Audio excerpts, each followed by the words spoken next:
Thank you everyone for joining us. I'm super excited about today's executive webinar series. We have Tim Hardin, SVP and GM of the auto business at Epicor, and Rod Bayless, Senior Director of Industry Analytics at Epicor. And we have an awesome agenda really talking about the automotive industry as a whole, how that affects the supply chain of the automotive industry and Epicor specifically. Tim and Rod, would love for you to introduce yourselves. Well, certainly happy to be here today and have the opportunity to spend some time talking about a subject that's near and dear to mine and Rod's heart, which is how do you inform the market about the things that are changing relative to the behavior of parts and consumers. So super excited about being here today. I come from 30 years of experience in the automotive industry. That is a combination of a few different organizations, including Automatic Data Processing, CDK Global, Solera, and Epicor. So super happy to be here and looking forward to the discussion today. I'm responsible for our analytics products within the automotive aftermarket at Epicor, and we're glad to be here talking about what's going on with analytics and chasing all the changes that we see in this industry. Thanks, Tim. Thanks, Rod. Yeah, so why don't we start there? There are a lot of changes that I think everybody can relate to in the auto industry, whether it be electronic vehicles, telematics, changing legislature, the right to repair. How is that affecting what you do from a data perspective? Well, I don't think the hunger and the need for information to make that next decision has ever been greater. And let's just zoom out for a moment and let's just start with what's happened in the last 12 months. I think that overall for the global economy, we were more or less caught flat-footed, not really understanding what would happen once COVID hit. And I give our global economy and certainly our customers and those in the automotive segment a lot of credit for responding. But certainly, I think that has amplified the need to really understand what the behavior, not just of the consumer is in the marketplace, but really the behavior of the part. And we're well positioned to inform the segment in those areas. And I think that as we broaden out from that and we look at what's happening with telematics, with right to repair, and are you going to have the right to go to any repair shop and make sure that your vehicle can be serviced? Those kinds of things are certainly front and center right now, not just with us, but also on Capitol Hill. I think those kinds of things are going to help drive where the industry goes. And if you just think about telematics and the vehicle informing the customer on where they need to go next, all of those things are going to drive a great deal of transformation in the coming years, and we're excited about being right in the middle of it. Yeah, I think the data volumes that telematics will bring to the industry and the associated privacy concerns, et cetera, is going to be fascinating. Let's shift a little bit to more where you play, which is in the supply chain side. And, I read a fascinating article recently about how auto manufacturers are moving from just in time to really on-demand parts. And how is that shift changing what you do? Well, I'm going to ask Rod to comment here shortly, but if you look at any of the organizations that are large customers of ours, or you look at those that are publicly held in the automotive aftermarket, you hear a recurring theme: the right part at the right place at the right time, and I think ultimately at the right price. And I think that just in time or at the right time versus on demand is really what's going to drive that. And so for us, we're very focused on making sure that we can inform on inventory volumes and how you look at your inventory and how you can make sure that you do have the right part at the right place at the right time. So ultimately, it moves from something that's persuasive for your inventory, like here's what we think you should do, to evolving to a point where it's prescriptive. Here's exactly what you need to do to make sure that you can face off with that consumer and drive a really good customer experience. And Rod, why don't you talk a little bit more about what we're doing there, because your team's doing some exciting things around that inventory prescription. Yeah, we're focused on taking the entire value chain from the manufacturer, distributors, all the repair shops that are involved, and giving them a more daily reading on demand. We have a picture of all the inventory everywhere in the channel today already online. Channel visibility is already there. We built that. Now it's a matter of understanding that demand in a more precise and day-to-day manner and chasing what you had talked about a moment ago. Analytics that tie the entire value chain together, doing the math, so to speak, on top of the data that we're collecting is going to become the next topic. Getting to the point where we're prescriptive, predictive, and we can anticipate for our customers and with them on how they can actually manage the demand and the change that we're talking about.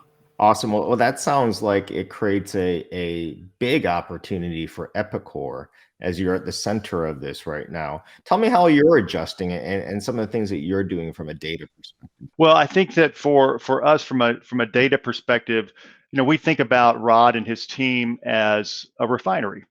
And the inputs that we can get into the refinery will help produce energy for the market. So for us, the way that it's changed our behavior is we look across the landscape and ensure that we can get the right inputs. And you mentioned this earlier. Clearly, we don't infringe upon any privacy issues. We're very, very sensitive to those kinds of things. And so what we focus on, and I think it's a good distinction to make, what we focus on is the behavior of the part, not necessarily the behavior of the consumer. That's certainly important as well. And there are a number of organizations that do that. And we do play in that area to some degree as it makes sense. And there are programs from manufacturers or other large customers where they are part of that program, but primarily we're focused on the behavior of the part in the marketplace.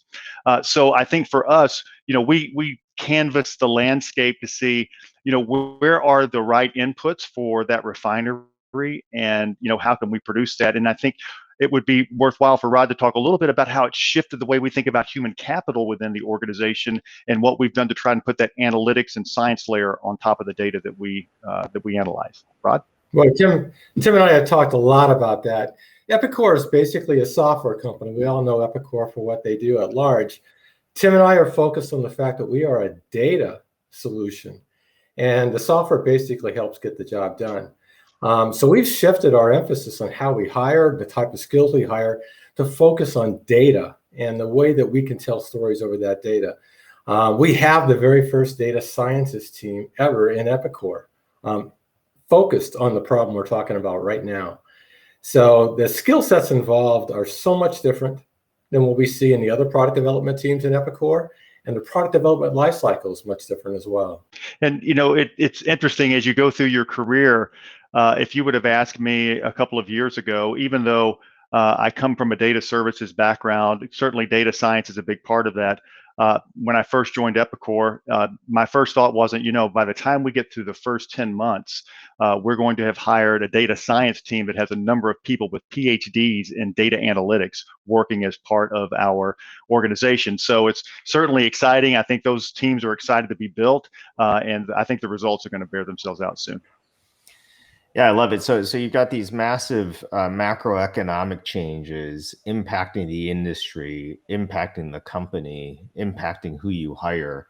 And I understand it's also changing your products. So tell me how your products are now evolving based on all these changes and how you're able to evolve quickly. Well, I think the way I'll address that is I'll take a swing at a few different areas, and then Rod can talk a little bit about some of the specific product areas where we're engaged. But let's just talk about the vertical markets. So, typically over the last many years, Epicor has provided a lot of value to automotive aftermarket. We continue to do so, and we have partners that are out there like the Alliance Network, et cetera, that help us do that. And we're very, very pleased to have the partnerships that we do.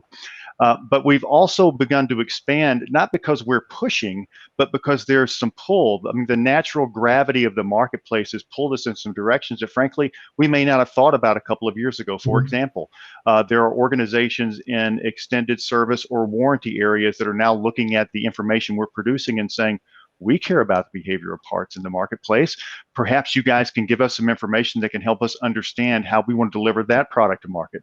We have organizations that participate on Wall Street and funds that are coming to us now, and they're pulling us into pulling that data in a way that helps them inform their customers on what do they want to invest in moving forward and what do the KPIs tell them about where the market is going. So I think for us, that has begun to help us shift our thinking around the products that we deliver. And that's really more of a pull from the marketplace, not necessarily something that we're pushing. And Rod, why don't you talk a little bit specifically about a couple of the products that we have that we're putting in the marketplace? Well, we talked about the behavior of the part. We have the ability to measure failure rates for parts on cars. And you could take that particular piece of information that we've been able to derive from the data, and you could take it to any company that has a stake in the owner experience of a vehicle, and we talked about the insurance world a moment ago, where the concept of an ownership in the future. Who's going to really own the cars? Is it going to be a fleet? Is a fleet going to be basically a shared ownership of cars? So we're looking at where the value proposition of repair is going to be managed in terms of the service to the end consumer, and we're looking at everything around the market to see that we have an analytic to chase those stories. So it all starts with just knowing one piece of information and telling different stories in different directions on that. If you can predict the demand for a part on any one vehicle, that story can be told different ways. Yeah, I think it's great that you're starting to see additional revenue opportunities, additional verticals, hedge funds, financial services, insurance companies, now interested in the data that you're providing. It feels like you're becoming a bit of a hub of all of the automotive industry information and can start to provide out reports to the industries, but also just more broadly to consumers. Where do you think this is all going to go next? Well, why don't we start with the hub statement that you just made, and Rod, maybe just give this team a feel for not just the kinds of data, but the amount of data that we're processing every day, the number of transactions we keep up with, and then the way we reflect that back out into the market, for instance, for the market pace report, et cetera. Well, we see there's about 280, 290 million vehicles registered in the industry, at least as targeted by our customers, setting aside heavy duty. And we see about 140 million repair events, vehicles on the rack being repaired every single year. We capture all kinds of touch points about that repair event. We even look at the choices that are made by the shops as they have a choice to buy one part, one brand versus another. So there's varied things that we can do to add value. Choice, when someone has an opportunity to buy a more expensive part versus a moderately expensive one, or even an economical part, we can track those choices, and we can help everyone in the supply chain to properly price and position product based on where we see behavior and choices going. On the inventory side, we get a picture of every inventory item in every location every single day. That's put us in the position of also e-commerce enablement. So what I thought was the analytics business is becoming the business of putting up a picture of the industry that everyone can work from. Someday, the industry may run like the airline industry, where there's a concept of a saber in the middle of it. So we can coordinate to optimize and build out the entire industry's efficiencies, right? Even though there's competitors involved. So I think that Epicor is in a position, along with the relationships we have with strategic customers, to step up that kind of role. Well, Rod, you mentioned a couple of really interesting, fascinating things there that I didn't know. 290 million users, and it sounded like half of them have a repair event every year. So those are vehicles registered, yes, exactly. Yeah, that's amazing. And this concept of a hub, I think, is something that could really have legs and go far in the industry. So, good luck with that. And we'll see how that goes over time. As you talk about sort of the volumes of data that you're dealing with, and maybe this is for you, Rod, tell me a little bit about how you're utilizing MicroStrategy internally to support that. Well, initially, we just started using MicroStrategy to collect the data and make it visible to everyone in the supply chain. That was our business model. Just standing up collaboration between manufacturers, distribution groups, and so on.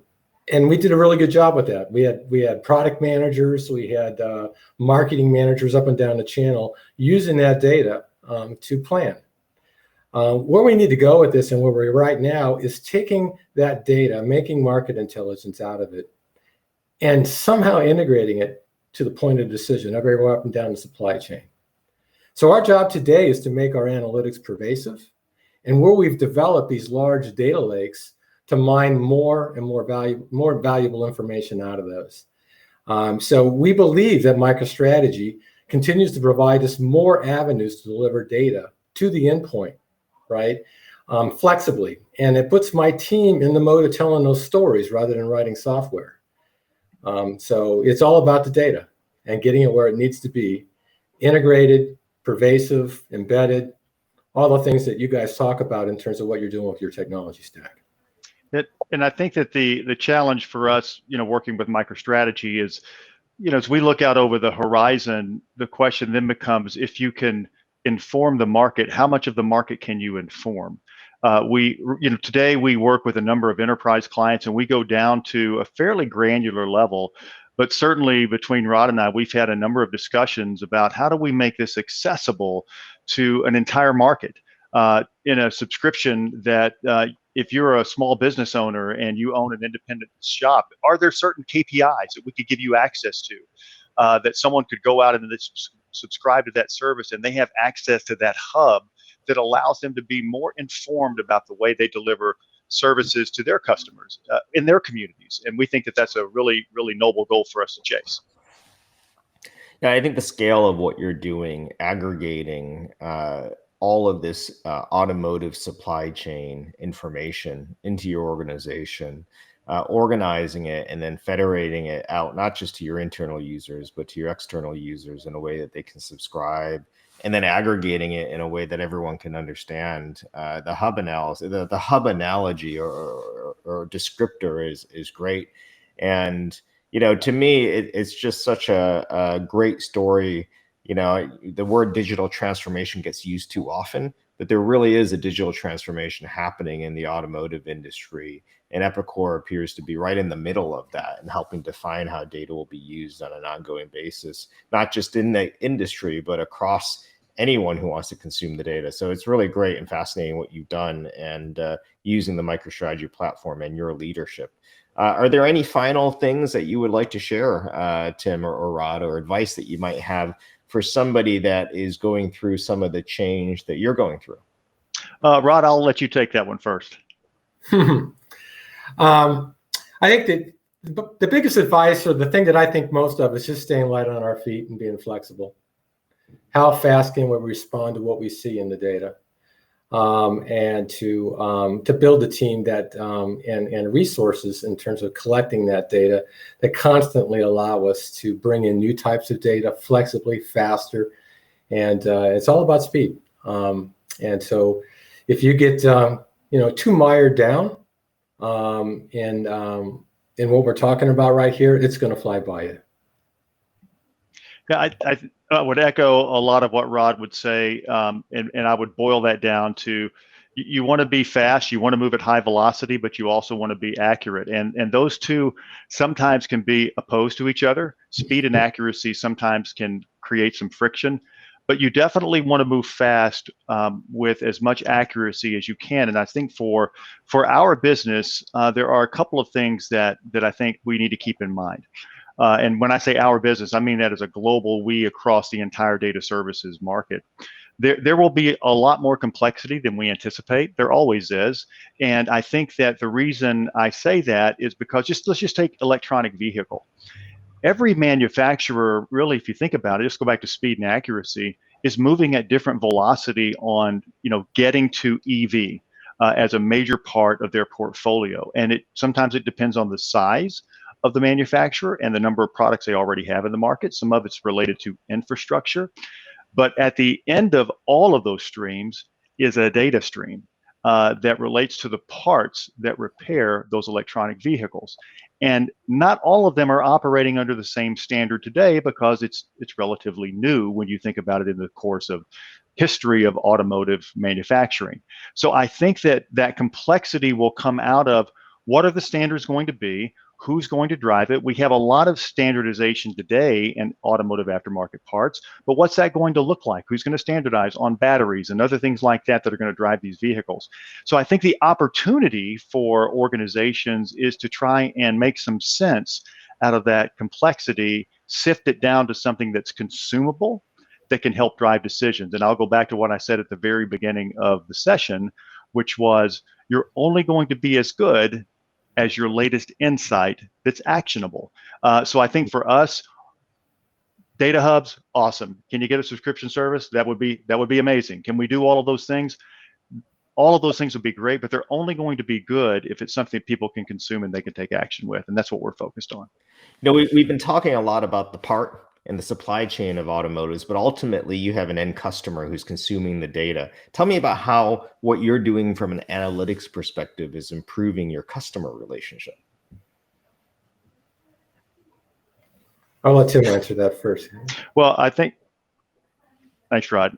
So I think that it's certainly an area that we're focused on. For example, we have 1,700 customers today, independent shops that leverage a CRM platform that we have. So that consumer relationship and that experience is critical. And certainly it's the end game for all of these things that we've talked about. So as much as we focus on behavior of the part, understanding the supply chain, understanding failure rates, et cetera, ultimately it ends up having an impact on the relationship with the consumer. And we believe that we're well positioned to do both of those things, understand the behavior of the part, but also help it drive a better customer experience. And I would add that the data that we have today, when made visible at every level of supply chain, creates a concept of channel level CRM. Everybody who is in the value chain, from the manufacturer all the way down, they want to be able to influence a relationship of some sort with that end consumer. The connectivity we provide via data at all levels of the channel together, creates that opportunity for a manufacturer to promote a new type of part or to address a new type of EV vehicle, and be in complete, to design programs that involve all the channel partners that they have, reaching all the way to the endpoint in the channel, seeing that customer and being able to touch it. And that we talked about different verticals. The reality of the customer relationship has created a sub vertical for us within this, where marketing organizations within these manufacturers are now getting engaged with us, saying, help us understand better how we can reach out to those customers and drive a better experience. So we're seeing new opportunities and new channels open up as we're now having conversations at the C level with marketing officers and those that are responsible for customer experience. Well, that's a great way to close things out, Tim. And I appreciate the advice from you and from Rod, and also the insights into the automotive industry and the data associated with it. So thank you again for your time. Thank you for being a Microstrategy customer, and I appreciate everything. You bet. All the best. Yeah, thank you. All right. Well, thank you everyone so much. Again, if you have any questions, please feel free to submit them now, and we'll open it up for Q&A with Fong and Rod. Thanks, Caitlin. Thanks everyone for attending. Yeah, so those who are unfamiliar with the Q&A feature of Zoom, it should be at the bottom of your screen, and you can just click on it and put questions in.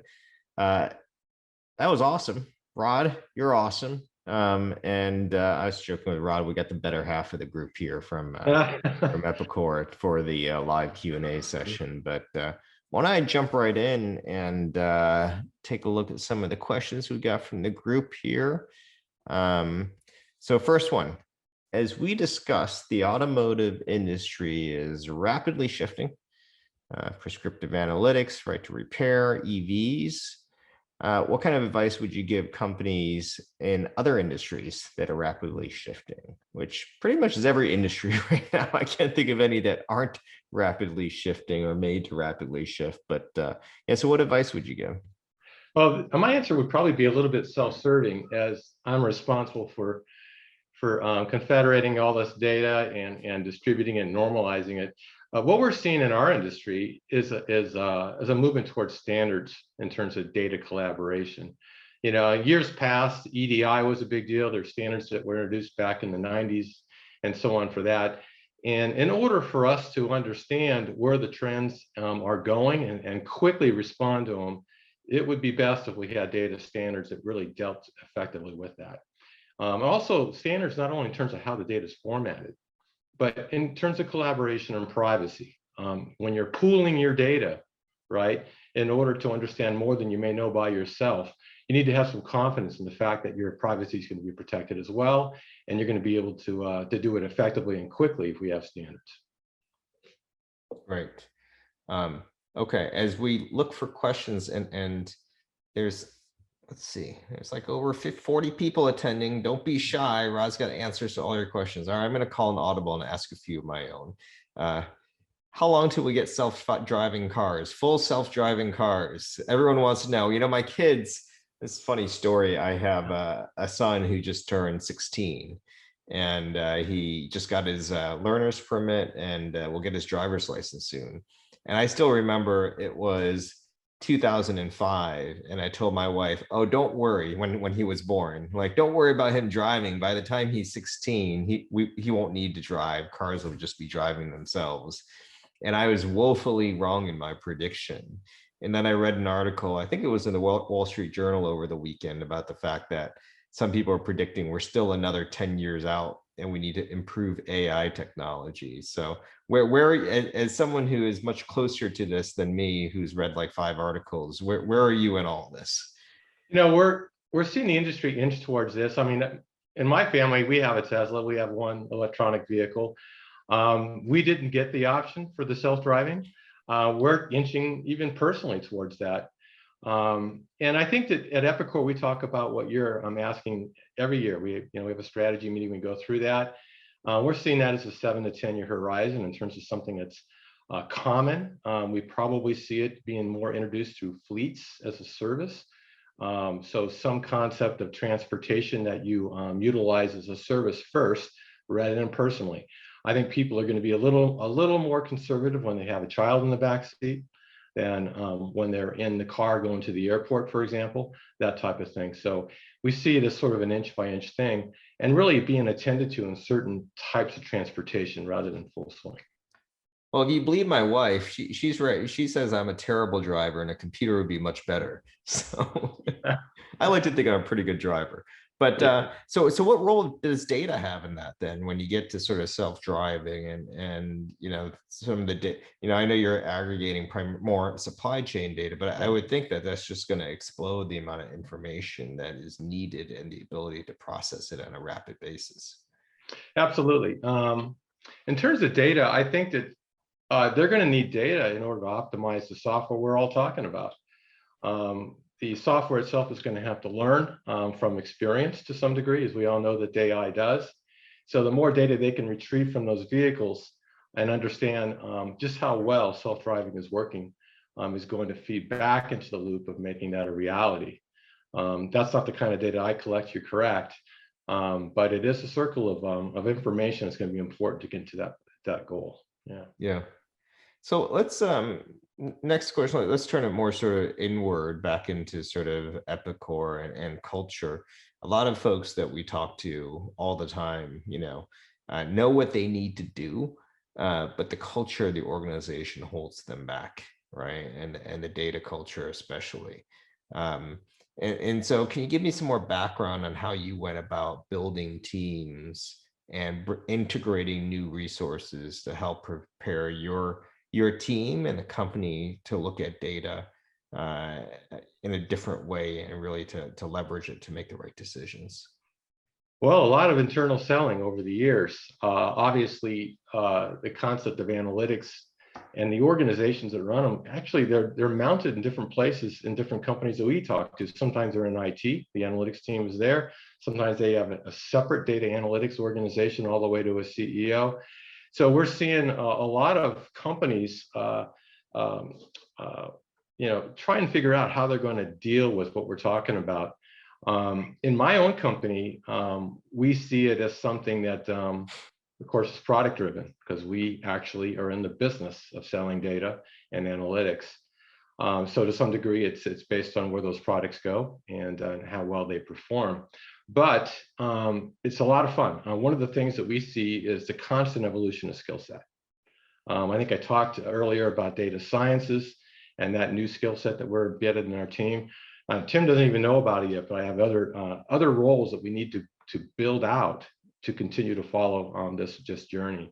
The concept of a data journalist, someone who can add editorial comment on top of the data and add that sort of 360-degree view of what we're looking at, is going to be important. People want to be able to identify with the data with real life stories. Building that information into the products we deliver is going to be important. So, Data journalist, I love it. Yeah. Is that a person who knows data that wants to tell a story? Is it a journalist who wants to know about data? Kind of both. It's also Yeah. going to be someone that knows each industry. We talked about industries before. Yeah. The data really speaks to the personality of different industries, and ours is completely different than pharmaceuticals, which is different than retail. So being able to identify things that my data engineers or my data scientists don't intuitively know by themselves is going to be important. Great. And so let's go back to the industry then. Speaking about that, we got a question from the audience here. Shortage of parts in the automotive industry in the last 12 months. When will this get resolved? And I know it's not just auto industry, right? Like I know it's chips manufacturers and others who are supplying the auto industry, but how long do you think this will take to get resolved, and how is Epicor helping? Well, I don't know exactly when it's going to get resolved, but when we put out a COVID analytic, like everybody did over their own industries, that was one of the first things that executives wanted to track, was the relative availability of parts, not only just the pain and the business driving down and up on a daily basis, but they wanted to understand how well the inventory was being replenished. And so that is a key storyline that we've been trying to chase. I think that not just data that describes what happened, but inventory in our case is really important. We are a just in case industry. The inventory is there in case the car needs to be maintained. So it's all about service levels. And so inventory along with behavioral data is really important to us. We continue to refine analytics that chase the inventory story. Right. Are you seeing the industry, and I know you guys talked about this a little bit, Tim did, the offering shifting to a state where data is pushed to individuals who subscribe to the information, right? So if you think about like personalized streams of data and updates, like in financial services, or, back to journalism, right? Like in the media industry, are you seeing you getting to that point where people and companies are going to get customized streams of data from Epicor? Yeah, Tim and I both believe in that as a next step in the way that we deliver product to our customers. It needs to be easier to begin with. So subscription level services allow someone to go in without putting one of our salespeople on a plane and the formality of a formal software sales cycle. We need to get to the point where someone can subscribe the information based on their personal needs, and even get a smaller dose of it, and then kind of march out to what they, maybe scale on up, so to speak. So we believe in that particular module, subscription services. It takes quite a bit of infrastructure to control it and to deal with it in an effective way. So that's something we have to continue to work towards. Great. And that's a demand that you're seeing from your customers? Yes. Yeah. We think that data is a less formal buy, so to speak, in terms of need. And we think that it does evolve. It doesn't stay the same over multiple years. So subscription services will be able to provide the customers with more analytics that continue to march, against what we're seeing as change in the industry fluidly. So that's where we think we can deliver information of value quicker and easier without the formality of product releases and software releases and so on. Yeah, great. Two related questions. So with 5G and all the other dynamics in the industry we talked about, the input of information that you will have is going to be enormous, right? It feels like it was probably 10 years ago that we talked about having chips on parts, right? Like and then being able to send back information, whether it be supply chain information or whether it be sort of performance information. So I would imagine that you're just going to get more and more data, and your customers will demand it faster and faster, higher quality. So you have to sort through what is useful data versus what is not useful data, and also have confidentiality, right? Like you don't want to be telling someone the part in the car, the VIN number, all those kinds of things. So how do you deal with those things? Increasing volume, increasing timeliness, real time, and confidentiality all at once. I mean, you must have like an awesome tool underlying all this that you utilize, right? No, not yet. Funny as it sounds, I was just talking with my staff this last week about the concept of streaming analytics and streaming data. We have a mentality and have over the past of capturing data and housing it in a very formal data warehousing style manner.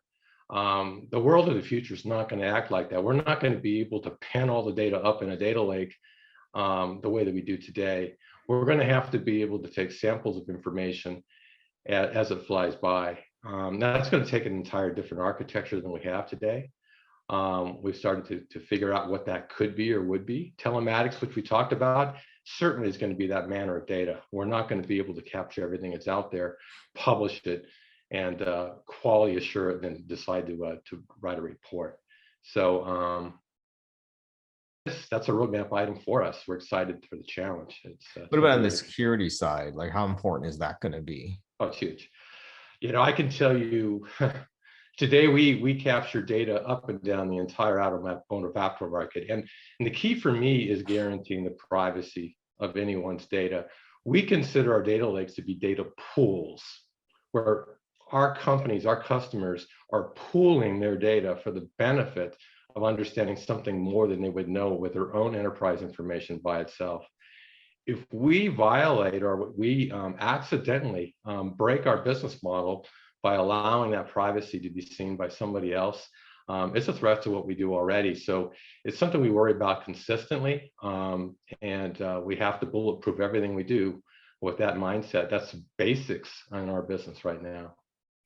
Yeah, so as you need to have this agility to handle the increasing volumes, the requirement for real-time unstructured inputs, security, to tell me about the role that the BI layer, MicroStrategy, plays in all that, and how important it is to have the right BI layer.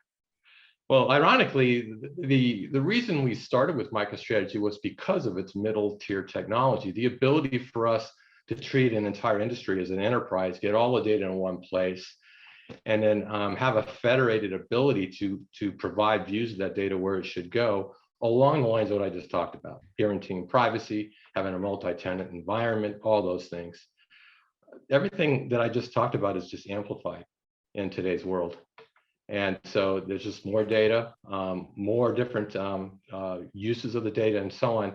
So we have the ability, using the MicroStrategy framework, to tend to what we just talked about. And that is the middle tier layer, what we call the semantic layer of controlling who sees the data, and applying business rules and subscriptions for my own business, who deserves to see what at all points in time. Great.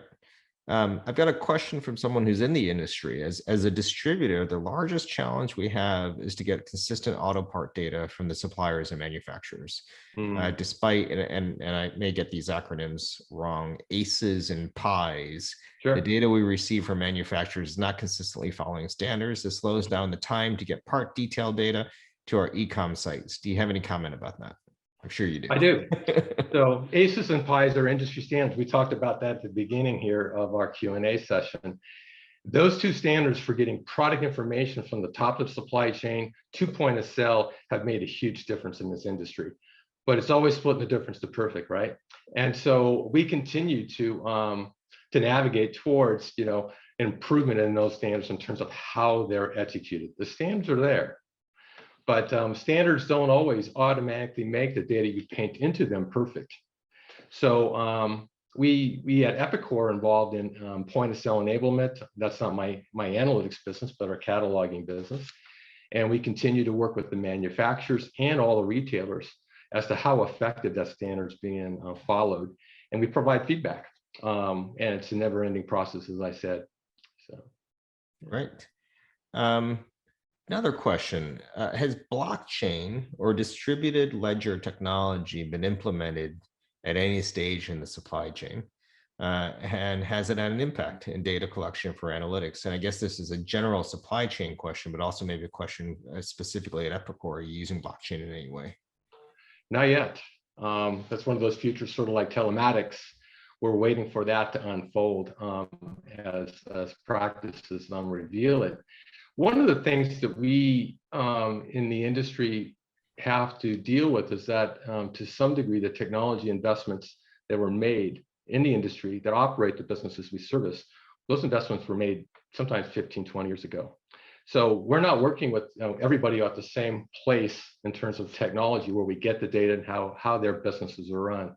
So I think that will be more revealed to as there's a more investment in ERP systems and in e-commerce frameworks, that I will receive that type of I'll feel that issue when it comes to me once those technologies are better deployed, because I'm on the analytics and the receiving. Yeah. Do you think Epicor, I mean, so we've talked about confidentiality, we've talked about standards like ACEs and PIs, we've talked about blockchain. Do you think Epicor could play a role in standard setting or influencing the standards so that, you know, especially in what you do, which is aggregate all this information? Obviously, the adoption of standards in any of these places would be of huge help. Or is the industry so fragmented that it'd be a project that would even you wouldn't take on? No, on the contrary, we believe that as an incumbent technology provider to the industry, that's a mission for us to participate when these things unfold. We work with the industry associations at the manufacturer and the auto care level. They have committees that we participate on. And I believe that there's an industry push towards what you're talking about. It's not an Epicor driven thing. We believe that we can help enablement, but the industry itself is chasing these topics aggressively. There's a lot being invested in what you're talking about. Well, it seems like an interest of some of the folks who are watching this session, and I would encourage you to reach out to Rod directly if you have sort of an interest in working with Epicor and sharing what you think, you know, we could do in terms of data standards for the industry. I think it'd be great. And as a consumer of vehicles, which I think everybody in the world pretty much is, everyone in this call, you know, I think I'd be happy to give up my data in the spirit of progressing the industry. So wow, if that means getting my car fixed faster or getting my son to not have to drive so that we have full self-driving cars, I'd be more than happy to be part of that. Well, on behalf of the industry, we thank you for your endorsement in that regard. Yeah, we worry about that every single day. How can the data go to where it needs to, where you have a choice in repair? Yeah. So yeah. Well, great. Well, Rod, this was fantastic. Thanks, obviously, for doing the session, agreeing to do the Q&A afterwards. I'm sure there are folks out there that might want to follow up with you, and I encourage you all to do so. And also give our regards to Tim and thank him for being part of this session too. Thank you for being a Microstrategy customer, a long and loyal one, and best of luck to you at Epicor and to the industry overall. Oh, so pleased to be here, and thanks for your partnership at Microstrategy over what, 15 plus years now. So, all right. Awesome, thanks.